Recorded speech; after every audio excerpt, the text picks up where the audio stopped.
இன்று தமிழக வாழ்வுரிமை கட்சியின் சார்பாக கரூரில் நடந்த விஜய் அவருடைய பரப்புரை பிரச்சாரத்தில் கூட்ட நெரிசலில் சிக்கி உயிரிழந்த 41 உயிர்களை இறப்புக்கு என்ன காரணம், எப்படி நடந்தேறியது, இந்த நிகழ்விற்கு யார் பொறுப்பேற்க வேண்டும் என்கிற அடிப்படையில் தமிழக வாழ்வுரிமை கட்சியின் சார்பாக ஒரு கவன ஈர்ப்பு தீர்மானத்தை கொண்டு வந்தேன்.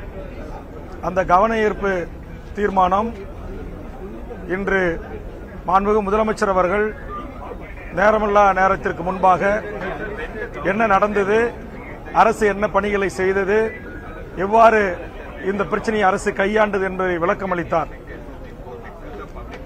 அதற்கு பிறகு முறையாக கவன ஈர்ப்பை ஒரு வாரத்திற்கு முன்பாக பேரவைத் தலைவருக்கு வந்து நோட்டீஸ் சர்வே செய்து தந்தது நான் தான்.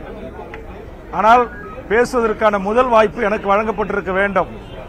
ஆனால் பிரதான எதிர்க்கட்சி தலைவர் என்கிற அடிப்படையில் மாண்புமிகு எடப்பாடி அவர்களுக்கு வழங்கப்பட்டது. நான் பேரவைத் தலைவருக்கு ஒரு வேண்டுகோளை வைக்கிறேன். ஒன்று, மரபை கடைபிடிக்க வேண்டும், அல்லது விதிகளை கடைபிடித்து அனுமதிக்க வேண்டும்.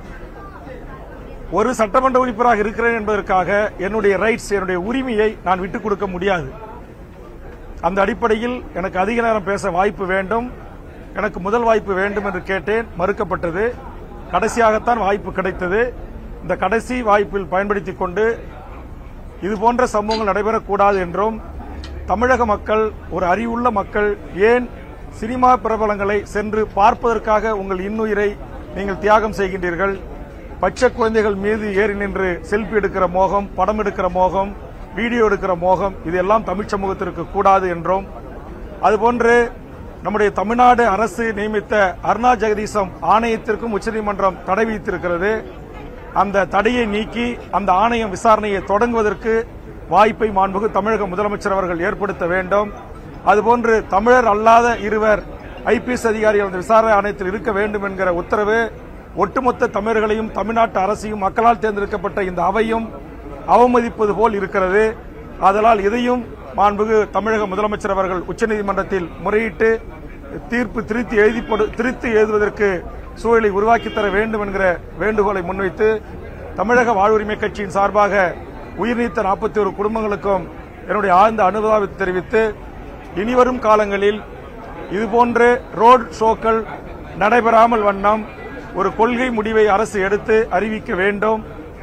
எந்த ஒரு அரசியல் கட்சி தலைவர்களாக இருந்தாலும் தனிப்பட்ட இடங்களில் கூட்டங்களை நடத்தி தங்கள் செல்வாக்குகளை நிரூபிக்கலாம்.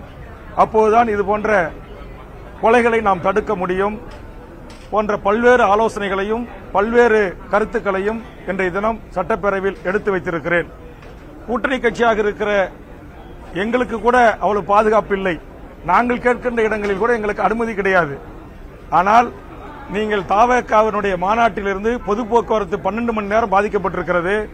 கரூரிலே அவர் காலதாமதம் வந்தது 7 மணி நேரம் என்று சொன்னாலும் அங்க பொது போக்குவரத்து 10 மணி நேரத்திற்கு மேலாக பாதிக்கப்பட்டிருக்கிறது. இதையெல்லாம் நீங்கள் ஏன் அனுமதிக்கிறீர்கள்? இதையெல்லாம் முறைப்படுத்த வேண்டும் என்கிற கருத்தையும் நான் இந்த பேரவையில் முன்வைத்திருக்கிறேன். ஆக தமிழக வாழ்வுரிமை கட்சி தமிழ்நாட்டு அரசியல் களத்தில் இந்த மண்ணுக்காக, மக்களுக்காக, மொழிக்காக, இனத்திற்காக சமரசமற்று போராடுகிற எண்ணற்ற அரசியல் கட்சிகள், இயக்கங்கள், அமைப்புகள் இருக்கிறது. அவர்களுக்கு உரிய அங்கீகாரத்தையும் உரிய வாய்ப்புகளையும் மக்களிடத்தில் கொண்டு செல்கின்ற பணிகளையும் எனதருமை பத்திரிகை ஊடகங்கள் இனிவரும் காலங்களில் செய்ய வேண்டும்.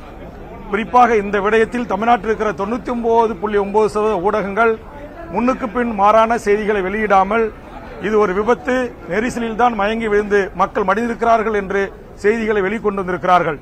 ஆனால் அரசியல் கட்சியை சார்ந்த ஊடகங்களும் ஒரு சில சமூக வலைதளங்களிலும் கொலை செய்யப்பட்டிருக்கிறார்கள், கத்தியால வெட்டினார்கள், 1000 ரவுடிகள் வந்தார்கள், அங்கு உண்மைக்கு மாறாக மயக்க மருந்து தெளித்தார்கள், இப்படி என்று பொய்யான செய்திகள் எல்லாம் வெளியிடுகிறார்கள். அப்படி வெளியிட்டவர்கள் மீது அரசு கடுமையான நடவடிக்கை எடுக்க வேண்டும் என்றும் என்னுடைய ஆணித்தரமான கருத்துக்களை, வாதங்களை பேரவையில் எடுத்து வைத்து அரசினுடைய கவனத்தை ஈர்த்திருக்கிறேன். இனிவரும் காலங்களில் மிக மிக பாரபட்சம் இல்லாமல் அனைவரையும் ஒரே, விஜய்க்கு ஒரு மதிப்பீடு, வேல்முருகனுக்கு ஒரு மதிப்பீடு என்றெல்லாம் இல்லாமல் அனைத்து அரசியல் கட்சிகளும் பதிவு செய்யப்பட்ட அரசியல் கட்சிகள் தான். அவர்களுக்குரிய அந்த மாண்பும் அவர்களுக்குரிய அந்த மரியாதையும் அவரவர்களுக்குரிய அந்த பாதுகாப்பையும் அளிக்க வேண்டும். யார் பொது போக்குவரத்துக்கு இடைஞ்சலாக இருந்தாலும் பாரபட்சமற்ற முறையில் வழக்கு பதிவு செய்து உரிய நடவடிக்கைகளை எடுக்க வேண்டும். நானே தவறு செய்தாலும் நடவடிக்கை எடுக்க வேண்டும் என்பதுதான் இன்றைய வேண்டுகோள்.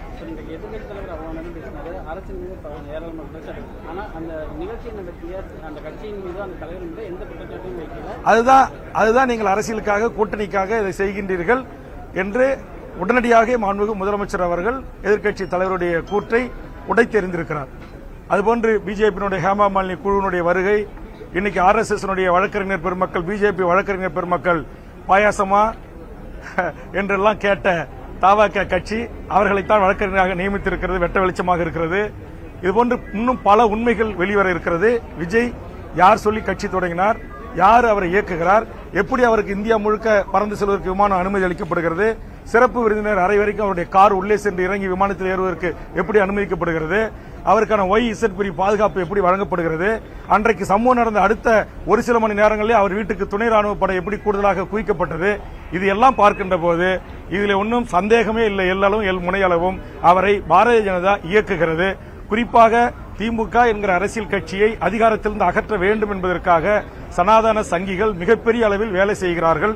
அதற்கு விஜய் அவர்களை பலிகாடாக ஆக்கியிருக்கிறார்கள். அவர் தெரிந்து இதற்கு உடன்படுகிறாரா அல்லது தெரியாமலா உடன்படுகிறார்கள் என்றெல்லாம் விவாதம் இருக்கிறது. நான் சொல்லுகிறேன், அவர் எல்லாவற்றையும் தெரிந்துதான் உடன்படுகிறார். இந்த சம்பவம் நடந்த போதே 2 உடல்களை தூக்கி செல்கிறார்கள். அவர் அதை பார்த்துவிட்டு பார்க்காத மாதிரி பேசிக்கொண்டே இருக்கிறார்.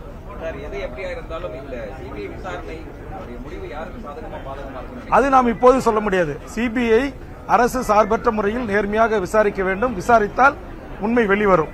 இப்ப நான் கேட்கிறேன், நீங்க நம்ம தமிழ்நாட்டுடைய ஊடகங்கள், பத்திரிகை மூத்த நண்பர்கள், இன்வெஸ்டிகேஷன் ஜெர்னலிஸ்ட்ல மிகச்சிறந்தவர்கள் என்று போற்றப்பட்டிருக்கிற அனைவருமே இது ஒரு விபத்து தான், இது நெரிசல்ல ஏற்பட்ட சாவுகள் தான் அப்படின்னு சொல்லியிருக்காங்கல்ல. அப்படி இருக்கும்போது இன்னைக்கு பிஜேபி எப்படி இதுல சதி இருக்குன்னு பேசுறாங்க. எதிர்க்கட்சி தலைவர் சதி இருக்குன்னு பேசுறாரு, இதுல உள்ள வந்து ரவுடிக்கு வந்திருக்காங்கன்னு பேசுறாரு. அப்புறம் எதிர்கருத்து ஆதாரத்தமா எடுத்து வச்ச உடனே நான் வெளிநடப்பு செய்யறேன்னு வெளிநடப்பு செய்யறாரு. அப்ப இது எல்லாம் எதை காட்டுகிறது? ஆக இது எல்லாம் எதை காட்டுகிறது என்று சொன்னால், இந்த சம்பவத்தை கொண்டு அரசியல் செய்து மக்கள் மனங்களை மாற்றி எப்படியாவது பாரதிய ஜனதா கட்சி இங்கு ஆட்சி அதிகாரத்தை கைப்பற்ற வேண்டும், அதற்கு நாங்கள் எந்த எல்லைக்கும் செல்வோம் என்பதற்கான உதாரணம் தான் இன்றைக்கு எதிர்க்கட்சி தலைவர் திரு நயினா நாகேந்திராவுடைய உரையிலிருந்து நாம் தெரிந்து கொள்ள முடிகிறது. நன்றி.